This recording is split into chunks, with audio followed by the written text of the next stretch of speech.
저는 하나님께서 누구를 부활을 시키고 누구를 권위 있게 하시는가 약속하신 그 말씀 가운데서 오늘 읽은 이 본문 말씀을 읽을 때 굉장히 용기를 느낍니다.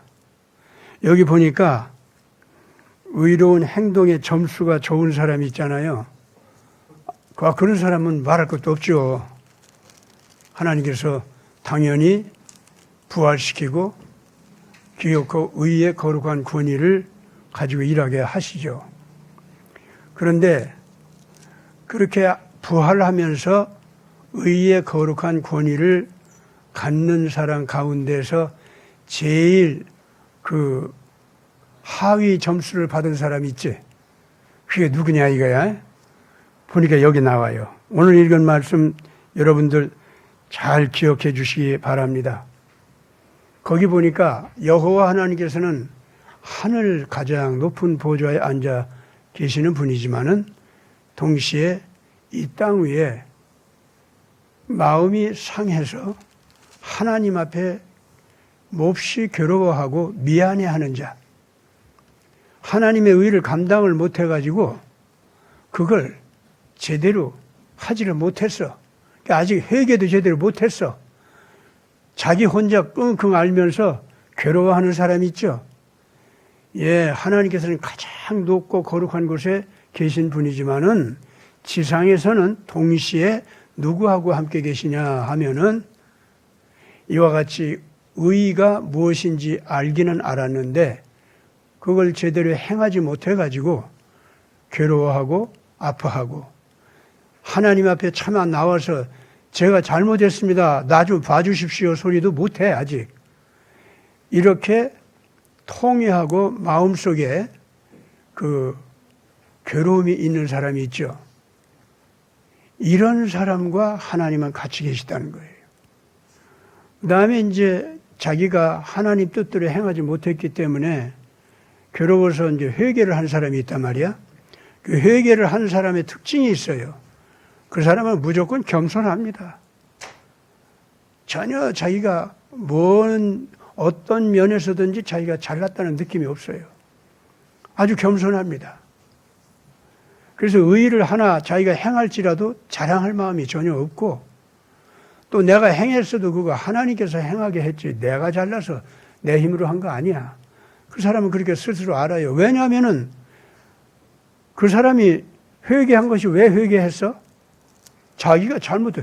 의의가 뭔지 아는데 행하지를 못했던 거 아니야. 그것 때문에 회개한 거 아닙니까? 그러다 보니까 자기는 하나님의 의의를 깨닫고 알아도 제대로 하나님 마음에 들게 행하지를 못하는 참 못난 인간이라는 걸 알아요. 얼마나 자기가 능력도 부족하지만은 의의에 대한 열정도 모자라고 그러니 진리를 사랑하는 자세도 틀려먹은 게 많다 이거죠. 그걸 자기가 알아요. 그래가지고 회개를 했어. 그래가지고 겨우 이제 새 마음을 가지고 뭔가 새로 시작하려고 하는 제로 포인트. 거기에서 새롭게 자기를 간신히 격려하고 있는 사람이기 때문에 겸손할 수밖에 없죠. 그런 사람이 한두 가지 의의를 행했다고 합시다. 예, 전에는 비굴해서 의로운 말을 어디 가서 한마디도 하지 못했던 사람인데 이번에는 어디 가서 자기가 비굴한 그 참 못난 것이 여전히 있는데도 불구하고 혀를 간신히 굳어있는 혀를 간신히 움직여서 떠듬떠듬 그래도 그렇게 하면 안 되는 거 아니에요 하고라도 한마디 의로운 말을 했다 이거야. 그럼 또 구박을 받을 거 아니에요? 구박을 받으면요 거기서 두 마디도 못하고 더 쫓겨나와. 거기서 더 강대하게 그냥 그 외치는 게 아니라 그 구박하고 지가 뭐 한다고 어디서 까부느냐고 그러면은 이제 쥐새끼가 지금 비굴해져서 그냥 도망 나오는 거야. 아직은 그런 정도야. 의의를 책임지고 행한다는 것도 회개했기 때문에 그밖에 못해. 그러고서 또 나와가지고 주님 저는 이거밖에 안 됩니다 주님. 나 같은 건 또 왜 이렇습니까? 그런데 갑자기 또 옆에서 말이죠. 겨우 나와서 회개하고 있는데 옆에 사람이 갑자기 팍 쓰러져 또. 쓰러지는 거 보니까 누가 와서 그냥 억울하게 때린 거야. 간신히 그 사람을 일으켜 세워주려고 하는 게, 이번에는 이 사람을 때린 사람이 자기까지 때리는 거야. 그 사람을 부축해 준다고. 당신 왜 이러냐고 한마디 탁 나갔지. 그랬더니 이것들이 너도 죽을래? 하고서 달라드는 거예요.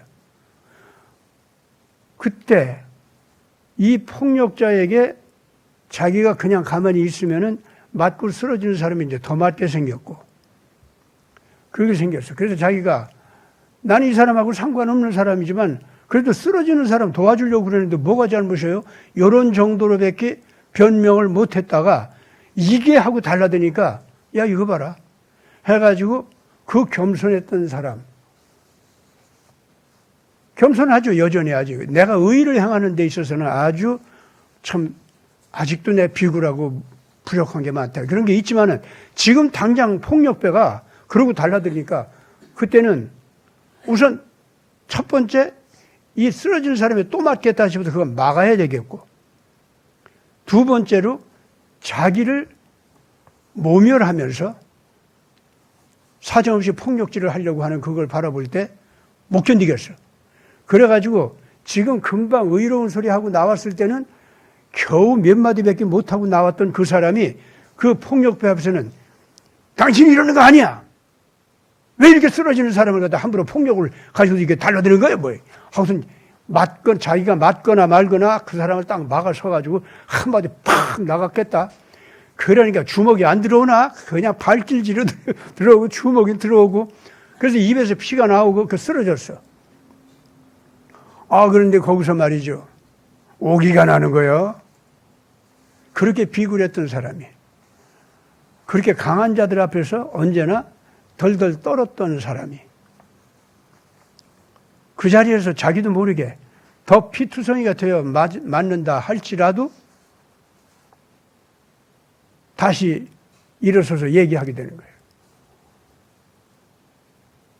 당신네들 사이에 무슨 관계가 있었고 왜 당신이 때렸는지 내가 잘 알지는 못하지만은 폭력으로 약한 사람을 때려 눕히고서 자기 주장을 하는 것은 일단 당신이 옳은 주장이 있어도 그건 잘못이요. 이러고 얘기를 하는 거예요. 그러니까 폭력으로 달라들었던 사람이 말이죠. 또악 해가지고 또 이게 뭔 소린가 하고 가만히 들어. 당신 진짜 얘 편 아닌 거야? 그러고 물어보는 거예요. 아니죠. 그렇지만 그 사람 맞고 쓰러지는 거 보니까 안 되겠기 때문에 내가 막아선 것 뿐입니다. 그래요? 그렇다면 내가 미안하게 됐네. 그러면서 사실은 글쎄 이 사람이 글쎄 어쩌고저쩌고해서 뭐 도둑질을 하고 뭐 어떻게 하고 이래가지고 뭐 어떻게 해가지고 버르장머리 좀 고치느라고 내가 좀 때려줬어요. 그러고 얘기하면서 거기서 화해를 했어요. 그러고 난 다음에 이제 이 사람을 갖다가 다시 그 쓰러진 사람을 돌봐주고 당신도 정말 그렇게 도둑질하고 못된 짓을 한 거야. 맞아? 그렇다고. 하지만 그러지 말아야지. 다시는 안 그러겠다고. 이렇게 되다 보니까 두 사람이 싸움박질하는 걸 말려주기도 했고, 자기는 화해자가 됐고, 그러고 보니까 아주 그냥 양쪽에서 얻어맞은 사람은 얻어맞은 사람대로, 때린 사람은 때린 사람대로, 자기를 향해서 미안하다고, 이렇게 돼도 참 미안하고, 선생님 참 고맙다고, 이 소리까지 듣고 턱 돌아섰어요. 그러고 보니까, 의로운 일도 해볼만 하네. 나도 그래도 조금 할 수 있겠다 싶지만은 하나님을 향해서는 뭐라고 얘기하겠어요? 주님, 제가 겨우 이렇게 얻어맞으면서 의로운 말 좀 한번 좀 해봤네요. 우리 주님께서 나를 가르치시느라고, 내가 회개를 하니까 나를 가르치시느라고 이렇게 일어서게 하여 주시니, 의를 향해서 일어나게 해 주시니 감사합니다. 내가 우리 예수님을 사람들한테 가르칠 때 바로 이러한 의의 스승이라는 것을 가르쳐 줄 수 있도록 저에게 지혜를 주시옵소서. 그런 기도를 했는데 그 사람 마음속에서 예수님께서 대답을 해 주시는 것 같아. 자기 양심을 통해서. 그러냐? 너 그런 거 비굴하게 몇 마디 하지도 못하고 나왔던 거기로 돌아가라. 아유, 마음에서 그러시는 거예요. 아, 주님, 거기서 저 감히 상대할 수가 없어서 도로 나왔는데요. 가서 네가 무슨 손해를 봐도 일단 그들이 근본적으로 하나님 앞에서 무슨 법을 어겼는지 그걸 얘기해 줘라.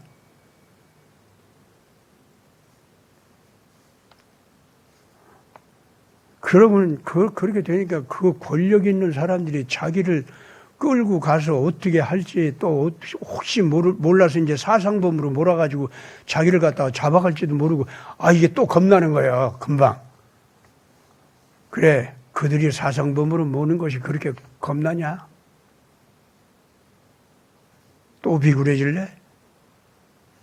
네가 의의 소리, 정의의 함성 이걸 책임진다는 것은 그와 같이 억울한 중상모략을 받고 때로는 억울하게 잡혀가기도 하고 이런 일을 감당하면서 다른 비굴한 사람들이 정신 차리게 하고 용기를 내게 하고 억울하게 눌려있던 사람들이 다시 일어날 수 있도록 하는 계기가 되는 거다. 그렇게 해서 사람들이 일어나는 게 하나님의 정의의 바람이 부는 거야.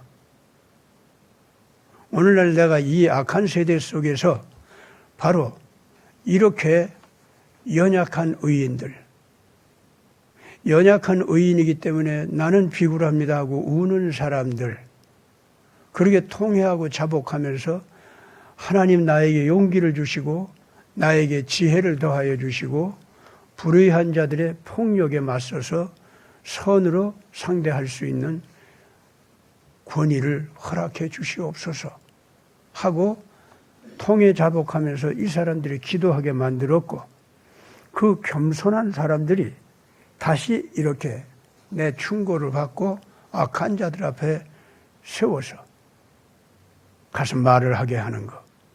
이게 바로 진리의 영이 임재하는 것이요.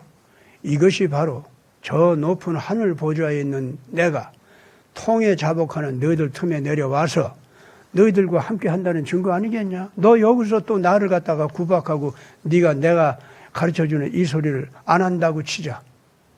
그러면 나는 어찌하랴? 저 높은 곳으로 그냥 가서 다시 이 세상에 내려오지 말을까? 회개하는 자들이 있는 곳, 통회하는 사람들이 있는 곳, 의를 위해서 다시 일어나게 해달라고 울고 있는 사람들이 있는 곳, 내가 와서 그들에게 새 힘을 주는데 내가 그렇게 하는데 너는 나를 또 여기서도 쫓아낼 거냐? 주님 알았습니다. 내가 감옥에 가도 그러면 가겠습니다. 가서 고문당해도 가겠습니다. 그런데 나 좀 견디게 해 주십시오. 그거 무서워하지 않게 무서워하지 않게 해주세요. 이러고서는 그 호랑이 굴 같은 곳으로 도로 이 사람이 찾아 들어갔다 이거죠. 여러분들, 제가 하는 이 얘기를 옛날 얘기를 생각하지 마세요. 당장 여러분들이 인도에서 간디가 사티아그라하 운동을 했을 때 어떤 식으로 그 사티아그라하 운동, 그러니까 인도 독립 사상을 퍼뜨렸는지 그걸 한번 가서 보세요. 말틴 루터킹 목사가 교회에서 설교하던 분이에요. 이 사람이 거리로 나갑니다. 교인들과 함께 나가요. 여러분들께서 저와 함께 하실 수 있는 분들은 함께 하십시오. 그러나 아직 이런 것을 갖다가 하기가 어렵다고 생각하시는 분은 하지 마십시오. 또 의견이 나하고 다른 분들. 교회는, 목사는 교회에서 설교나 하고 하늘나라 가는 법이나 가르쳐 주지 뭐 정치 문제 가지고 얘기하냐. 이렇게 의견이 달라가지고 저에게 대해서 비판하고 계신 분들은 물론 내가 거리에 나가서 외친다고 하면 또 비판을 하시겠죠. 그건 자기 의견입니다. 하나님 안에서 그것이 그 의견이 옳은지 그른지 스스로들이 살펴주시고 그런 분들은 이 시위에는 참여 안 해도 됩니다. 그랬더니 저 뒤에서 나 이 교회도 나올 수 없습니다 하고 소리쳐요. 예, 그렇다면 할 수 없습니다. 저는 이것이 하나님의 정의라고 보고 이 미국 사회에서 흑인들에게도 참정권을 주고 인간으로서의 존엄성과 모든 권리를 평등하게 백인들과 다 같이 누린다고 하면서도 오늘날 우리가 버스를 타면은 흑인들은 백인들 타는 버스에는 탈 수가 없고 또 흑인들이 타더라도 흑인들 자리는 저 뒷구석에 따로 있고 백인들 자리에는 비어 있어도 흑인들은 그 들어갈 틈이 없어도 그 자리는 비워놔야 돼. 백인들 자리니까. 이런 불공정이 이 사회에 그냥 남아있는 한 이것은 백인들과 흑인들 사이에 인간 존엄성의 차이가 있다고 보고 차별 대우를 하는 겁니다. 미국이 이렇게 되어 있는 한은 예수 그리스도의 진정한 인간애, 사람을 존중히 여겨서 높여주는 하나님의 그 사랑, 그 원리를 다 파괴하는 겁니다. 자, 버스에서 백인이라고 해서 차별 대우를 받아서 백인이 올라가면은 흑인이 앉아 있다가도 일어나야 되고 이런 우스운 얘기가 어디 있습니까? 그래서 오늘날 나는 시위를 하되 일부러 버스 타기 시위 운동을 합니다. 해가지고 버스 타잖아. 빈자리 있으면 탁 앉는 거예요. 백인 자리 뭐 어쩌고 했어도 거기도 딱 앉는 거예요. 그러면 이제 운전수가 와요. 내려. 그러거든. 아니요. 나 내릴 수 없습니다. 그게 시위야. 나 내릴 수 없습니다. 여기는 백인 자리란 말이야. 예, 헌법에는 버스에 백인 자리, 흑인 자리 나누어 놨지 않았습니다. 이게 뭔데 이게 와서 있다고 소리하고 있어요. 벌써 우리 버스 회사에서 다 규정해가지고 나온 건데 네가 감히 이럴 수 있어? 예, 버스 회사의 규정이 그렇다면 버스 회사가 고발을 받아야겠구만요. 아, 이거 하고선 화딱지가 나니까 한방 발길로 차. 그러니까 아플 거 아니에요. 예. 그래도 아무 소리 안 하는 거야. 그러고도 딱 버티고 앉아 있어. 씩씩거리고 내려가요. 운전수가. 그래서 경찰을 불러와. 아, 이 사람이 이렇게 앉아 있다고 말이에요. 그 경찰관이 와가지고 내려. 그러는 거예요. 아니요, 내려갈 수 없습니다. 백인 자리, 흑인 자리 헌법에 나눠 놨습니까? 백인도 인간이고 흑인도 인간입니다. 사람의 존엄성을 모두가 다 함께 위해줘야 한다고 성경에 가르치지 않았습니까? 당신들은 교회 안 나갑니까?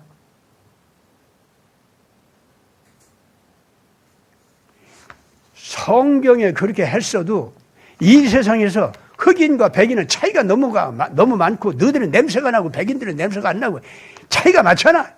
어떻게 같이 하려고 그래? 이 경찰관이 무식하게 떠드는 거예요, 이제. 경찰관님, 하시는 말씀이 교양스럽지 못합니다. 학교 어디까지 나오셨어요? 당신은 교회 나가십니까? 그러니까 이 경찰이 말이죠. 견딜 수가 없거든. 그러니까 그냥 거기서 수갑을 채워버려. 그 경찰서로 끌려가는. 그게 시위였어요. 국민권 운동할 때 그 시위가 그런 거였어요. 그러니까 그 버스에 같이 탔던 흑인들이 같이 내려. 같이 내려도 같이 경찰서로 가. 잡혀 들어가는 사람은 들어가고 남은 사람들은 경찰서 그 앞에서 시위하는 거예요. 석방하라! 석방하라! 이제. 그게 시위예요. 그게 국민권 운동. 그게 이제 온 워싱턴 시로 퍼지고 더 나가서 전 미국으로 퍼지는 거예요. 이게. 국민권 운동 이제 아시겠죠? 그래서 미국이 비록 민주화됐다고 하지만은 2차 세계대전이 끝났는데도 불구하고 흑인과 백인들의 인격적인 차별 대우. 이거는 아주 심각했던 겁니다. 그러니까 직장에 가서 일을 하더라도요, 이 흑인들은 아무리 학력이 좋고 실력이 있어도 할 수 있는 일에 한계가 있어. 관리직이라든 그런 거 못해요. 노동력을 제공하는 거 주로 그런 거나 하고. 그러니까 뭐 흑인 여자들이 어디 갈 때는 더 말할 것도 없지. 별별 일이 다 벌어져요. 그런 것을 바로 이렇게 이런 식으로 국민권 운동을 하면서 그러다 보니까 백인들 가운데서 올바른 양심이 있는 사람들이 있잖아요. 이 사람들이 다 모여오는 거예요. 예. 그래가지고 같이 데모를 하는 거야. 그래가지고 이 마틴 루터킹 목사가 그 비폭력적으로 언제든지 와서 누가 때리거나 그러면은 맞아요, 그냥. 간디도 똑같이 그랬거든요. 그런데 사실은 이 킹 목사나 간디 이전에 바로 그런 식의 시위를 했던 사람들이 누구냐면 한국이었던 거예요. 한국 3.1운동이 그거였어요. 월남 이상재 선생 같은 분은요, 나이가 많은 때였는데 그때가. 그런 분은 일본 사람들이 제일 중요한 인물이기 때문에 당연히 먼저 잡아가죠. 감옥에 그냥 가둬둡니다, 그냥. 그래 놓고 이제 신문을 하고 그 사람 하나만 변화되면은 이 3.1운동 큰 거대한 이 흐름을 갖다 막을 수가 있잖아요. 그러니까 이 사람을 변화시켜가지고 그 일본에게 협조하는 소리를 하게 하려고 달래도 받다가 협박도 하다가 결국은 그 노인네를 막 고문을 해요. 근데 고문을 할지라도 겨우 눈 뜨고 입을 벌려서 얘기를 할 만하니까 그 일본 순사들, 그 중에 또 조선인도 있어. 그 순사들 가운데 고문하는 자들. 그리고 이제 외경인만이 아니고 이제 그 헌병들, 그것들은 더 악마입니다. 헌병한테로 넘기면 요새 말하면 정보부 지하실로 들어가는 거 있죠. 그 식으로 가는 거예요. 그래가지고 거기에서 그 월남 이상재 선생이 고문하는 고문자들한테 한 얘기를 보면요. 나중에 너무 그것이 마음에 가책이 돼가지고 그걸 갖다가 저희들 상부에서 그 고백한 걸 알면은 저희들 다 잡혀가고 큰일 나거든. 그러거나 말거나 결국은 그걸 고백하고 발표한 사람이 있더라고. 근데 그런 거 이게 보면은 엄청납니다. 그 고문자들한테 그 자식 같은 사람들이지. 젊은 애는 20대 사람은 이제 이상재 선생한테는 마치 손자 같죠. 거기서요, 꼭 그 소리 합니다, 그 양반은. 너희들은 아버지도 없냐? 너희들은 할애비도 없어? 일본인들한테도.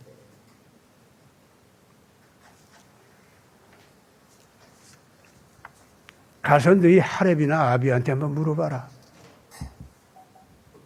하고서는 얼마나 일본 사람들이 부당한 그 명령을 받고 와서 그 부당한 명령에다가 플러스 해가지고 자기 자신이 더 보태서 악랄한 짓들을 하고 있는가.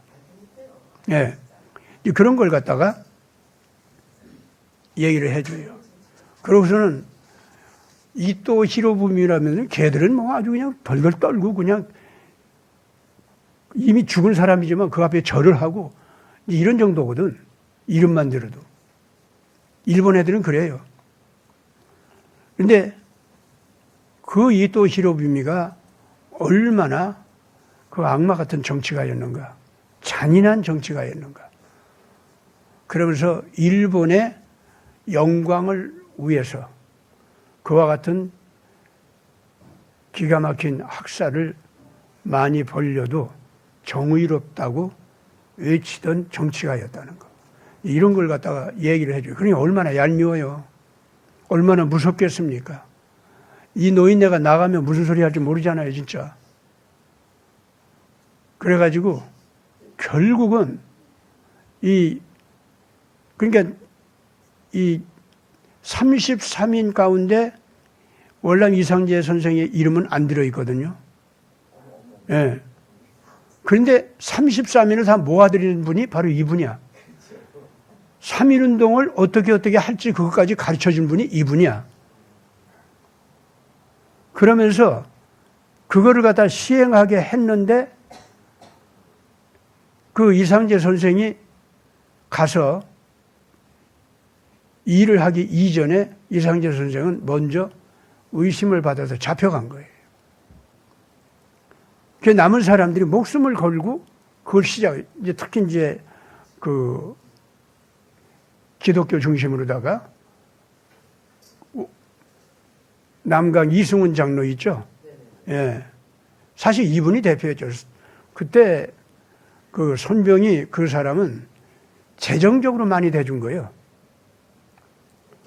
예, 재정적으로 많이 대준 거고, 실질적으로 전국에서 기독교 대표들을 모은 사람은 남강 이승훈이고 그뿐만이 아니에요.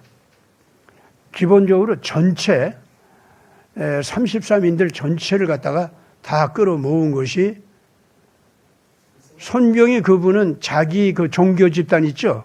거기서 나온 사람들. 예. 그 외에는 전부가 그 남강 이승훈이었어요. 그래서 원래가 33인 대표도 손병이가 아니고 원래가 남강 이승훈이었어요. 그런 걸 갖다가 이 손병이 그 그룹에서 우리가 해야 된다. 우리가 돈도 많이 냈잖냐.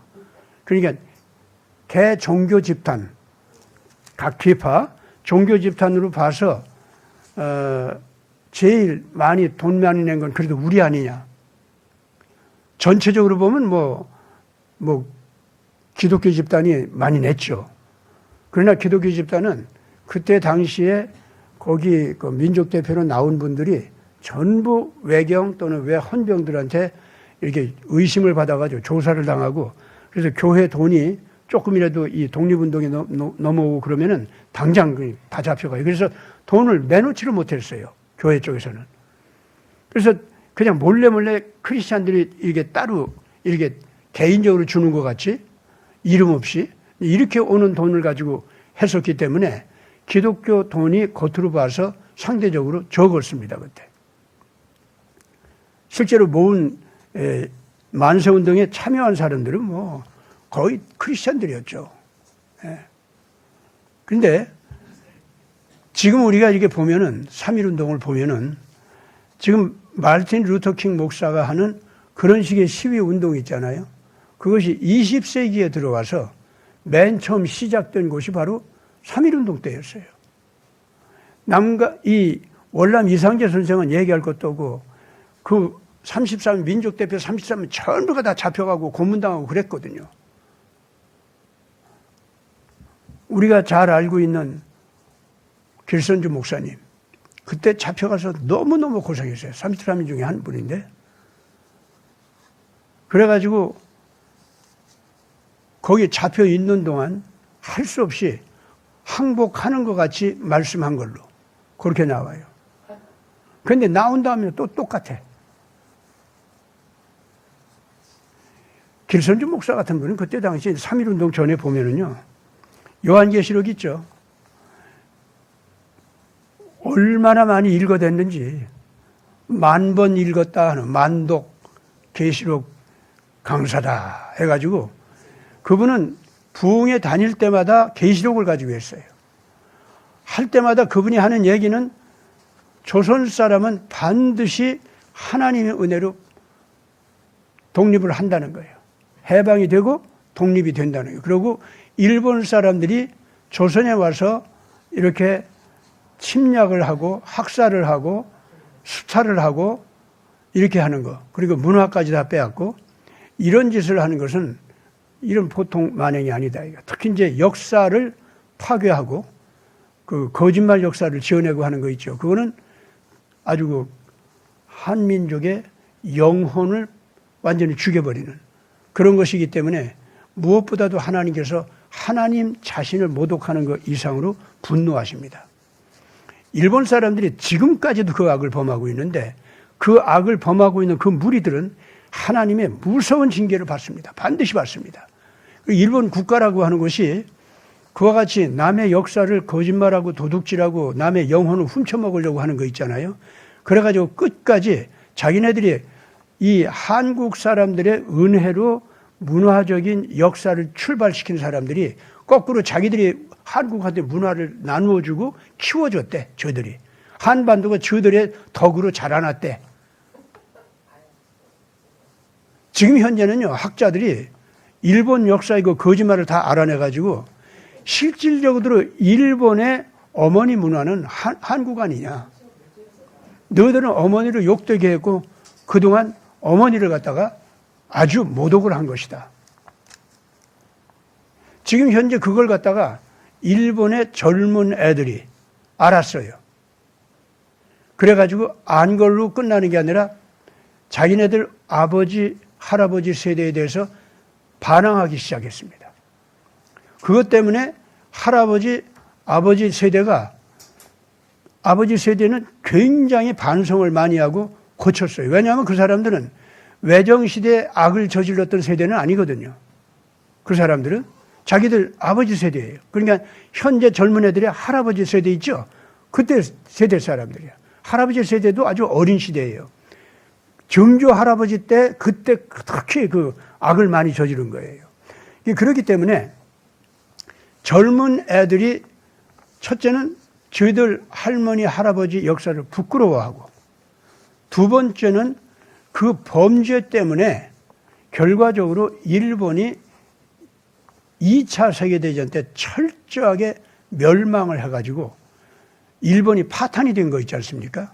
그것에 대해서 자기 할머니, 할아버지들이 전혀 반성을 안 하고 전쟁에서 우리가 진 것뿐이다.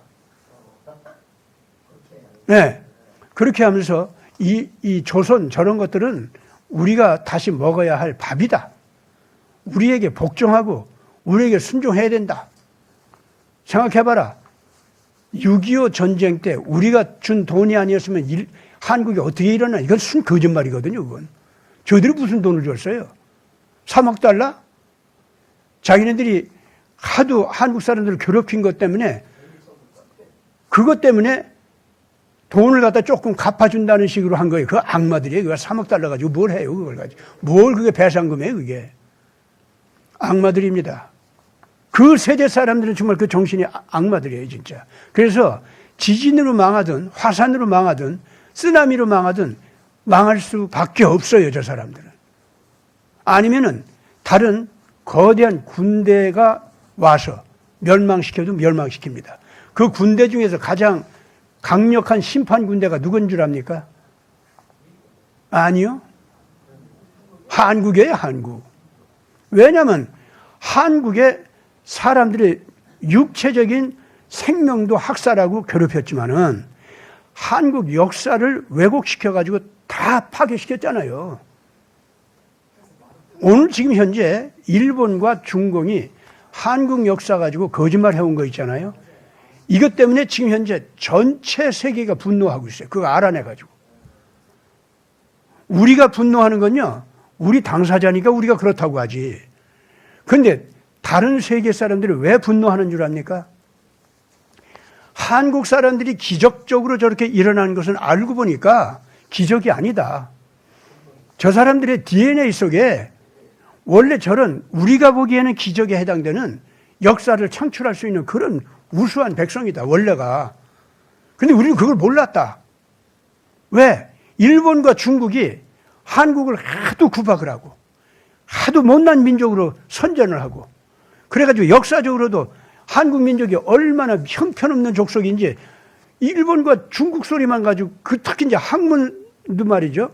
역사학계라든가 뭐 철학계라든가 뭐 모든 학문적인 터전에서도 일본 학자들, 한국 학자들은 그냥 우습게 취급당하고 일본 학자들이 유명하고 중국 학자들이 유명해가지고 그것들 목소리가 강해져가지고 그 거짓말 소리를 갖다가 서양에서 그냥 그대로 다 받아들인 거예요.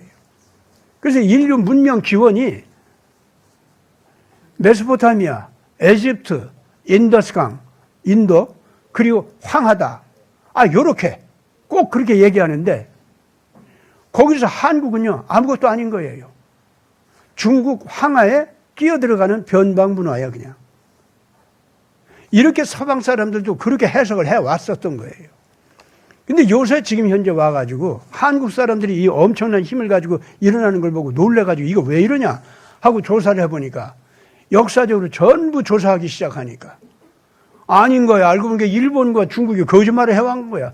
일본과 중국이 오히려 황하 문명권이라고 하지만은 실질적으로는 황하 문명 자체도 고조선 문화의 한 지류였던 거예요. 변방이었던 거예요, 그게. 그것도 후대, 고조선이 생기고 난 다음에 한 1000년 뒤에 나온 거예요, 그게. 기가 막힌 거지, 그러니까. 그리고 이제 여러분도 그거 알아야 됩니다. 오늘 이 시간을 통해서 태극기 애국 국민들이 다 당신들 자신이 누군지 이제 알아야 돼요. 그리고 이제 이것이 우리나라 학자들이 그 국뽕 민족학자 뭐 이런 것이 아니고 진정으로 객관성 있는 고고학적인 그 근거, 역사학적인 근거, 그리고 언어학적인 근거, 그다음 유전학적인 DNA 근거 있죠? 그걸로다가 다 증명이 돼버렸어요, 지금. 그게 뭐냐면은 메소포타미아나 그리스나 인더스강의 문명이 있지 않습니까? 황하 문명. 이거보다도 1000년 앞서서 고조선 문화가 있었다는 것을 이제는 다 인정해요. 이 학자들이 다 조사해가지고 다 알아냈어요. 그래가지고 중공과 일본이 역사적으로 무서운 범죄를 저질러 왔다는 것을 이제는 막 공격하고 있어요, 지금. 이제는 다 들켜가지고 얘들도 변명도 못해요. 어디 가서 말도 못해요, 지금 현재.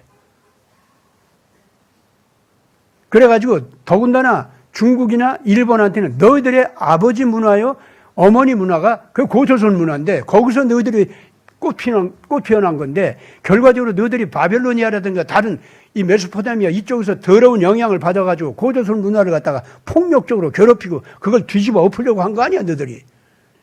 실제로 그랬어도 지나간 역사 속에서 언제나 너희들은 침략자였고 조선 사람들은 달래주는 쪽이었고 계속 그래왔다 이거야. 조선 사람들이 너희들을 공격한 적은 없더라. 그리고 너희들이 중원 대륙을 몇 번 통일했다고 하지만은 실질적으로 화하족, 지금 현재 한족 있죠. 그런 사람들이 실제로 이 중원 대륙을 실제로 이 통합해서 지배한 것이 몇 번이냐, 그게. 한 3번이나 4번밖에 안 돼요. 그런데 조선 사람들이 실제 이 중국 대륙을 갖다 지배한 거 있잖아요. 그건 어떻게 되는지 알아요? 한 6번쯤 돼요. 더 많아요, 더. 그 사이사이 막 분열돼서 돼요. 그 분열되었던 때가 더 역사적인 시간으로 봐서는 더 길어요, 그게. 중국인들이 통합해서 그 중원 대륙을 지배한 것이 몇 번이 안 돼요. 그 중에 한 번이 이번에 장개석을 쫓아내면서 이 모택동이가 중공을 통일한 요 한 7, 80년 있죠? 이 역사예요, 이게. 아시겠습니까? 그것도 공산주의를 가지고, 아주 악마 사상을 가지고. 예. 그렇기 때문에 이 시진핑 같은 사람은 무식하기도 하지만은 욕심은 많고, 예. 욕심은 많고.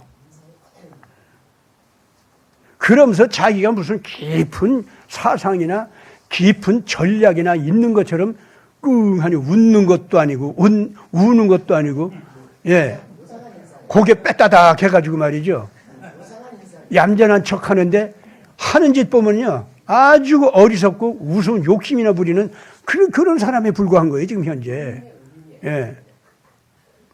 욕심이 많은 거예요, 한마디로 말하면. 욕심을 죽어도 포기하지 못하는 거예요. 그것이 이번에 특히 시진핑이가 큰 범죄를 저지른 게 시안성, 서안성이라고 하죠. 그 부근에 에집트의 피라밋보다도 더 큰 피라밋이 약 100기가량이 있다고 합니다. 피라밋이 한 100개쯤 된다는 거예요. 그걸 거기를 갖다가 일부러 감추느라고 나무를 많이 심어놨기 때문에 그냥 이런 산은 참 묘하다. 어쩌면 이렇게 피라밋같이 이게 잘생긴 산도 있단 말이냐고 원래 거기를 이제 비행기가 생긴 다음에 어쩌다가 이제 중국 대륙을 지나가는 비행기가 정찰기처럼 지나갈 거 아니에요. 그런 산이 있는 걸 봤어요. 봐가지고 놀래가지고 저 피라미드인데 어떻게 저렇게 다 숲으로 덮여있냐? 저런 산도 있어. 중국에는 이상한 산도 많으네. 이러고 지나갔다고 그냥. 그랬다가 그 피라미드 거기를 갔다가 이제 중국 사람들이 그것이 그 진시황의 무덤이죠. 예, 자기 나라 황제의 무덤이라고 생각을 해가지고 우리나라에는 에집트 피라미드보다도 더 발전된 이런 피라미드이 있다고 하면서 온 세계 학자들을 모은 거예요. 거기에 이제 한국 학자들도 갔고, 예. 너들 한국 학자들 감히 까불지 마라. 무슨 고조선 하자고 하면서 뭐 중국 황하보다도 더 옛날 거라고. 그따구 소리 하지 마. 여기 이 무덤 와서 좀 배워라. 하고서 이제 한국 학자도 불렀던 거예요. 그래가지고 가서 조사를 한 거 아닙니까? 그것이 1960 몇 년도였어요. 74년도인가 그랬어요. 그래가지고 그걸 갖다 조사를 했겠다. 했다가 그냥 어마뜨걸 하고 도로 덮어버렸어. 그렇지만 다른 외국 학자들 다 봤잖아요. 사진도 찍고. 기본적인 자료들이 이제 다 나와버렸어요. 보니까 전부가 고조선 거예요. 고조선의 가림토 문자 있죠? 그게 거기 다 나오는 거예요. 기가 막힌 거예요. 부작물도 완전히 청동검이 나오는데 이것이 옛날 스키타이족이 저 유라시아 대륙을 누비고 돌아다녔지 않습니까? 그때 썼던 청동검 있죠? 거기에 있는 거야. 그러면 스키타이족이 고조선보다도 뒤에 나온 문화인데 1000년 뒤에 나온 거야. 에집트에 힉소스족 들어갔다고 저 얘기했잖아요. 그 힉소스가 바로 스키타이야, 그게. 근데 이게 어떻게 해서 이 고조선 청동검하고 같은 걸 가지고 있냐? 놀랬죠? 카자흐스탄에도 그런 검이 또 나와. 그것뿐만이 아니에요.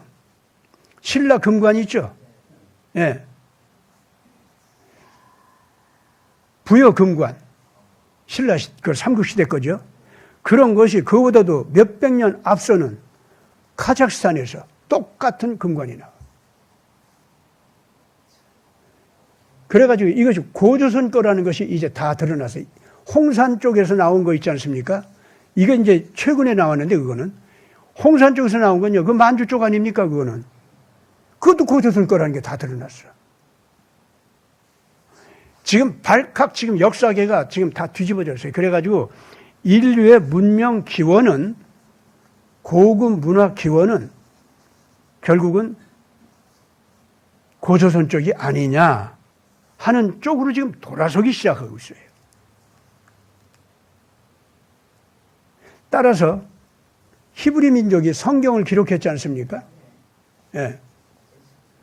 그 대신 한민족은 어떻게 된 게 성경에 기록된 대로의 삶을 그대로 살아왔고 그런 식의 문화 속에 있는 인간의 인간성 또 삶의 철학, 민족 문화, 습관 그게 그대로 살아있다는 거예요.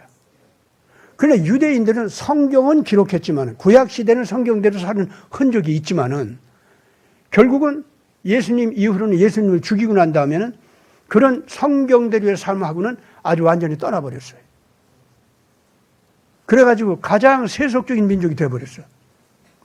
그런데도 유대 민족의 흔적을 지우려고 해도 지울 수가 없어서 오늘 이 시간까지도 유대 민족으로 살아오는데 다시 이제는 유대 원래 정통 신앙과 정통 문화 속으로 다시 기어 들어가자.